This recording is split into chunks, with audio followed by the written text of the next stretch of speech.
Tim pembela ulama dan aktivis mendesak gelar perkara khusus untuk kasus dugaan ijazah palsu Jokowi segera direalisasikan. TPUA menangkap penghentian penyelidikan kasus ini akan dianulir polisi. Wakil Ketua TPUA Rizal Fadilah mengatakan timnya mendatangi Barreskrim Polri 10 Juni lalu untuk menyampaikan keberatan atas penghentian penyelidikan kasus dugaan ijazah palsu Jokowi. Menurutnya dari keterangan yang disampaikan polisi saat itu TPUA optimistis ada proses hukum lanjutan meski sebelumnya polisi menghentikan penyelidikan. Selain itu TPUA yakin gelar perkara khusus akan dilakukan. Sebelumnya Barreskrim Polri sempat mengonfirmasi jika keputusan ada tidaknya gelar perkara khusus menjadi kewenangan Biro Pengawas Penyidikan atau Wasidik Barreskrim Polri.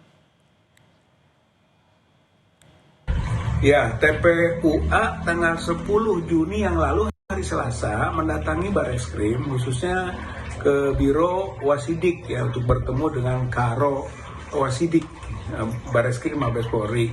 Ya, untuk menanyakan perkembangan surat TPUA yang disampaikan tanggal 26 Mei 2025 tentang keberatan atas pengumuman yang disampaikan oleh Dirtipidum.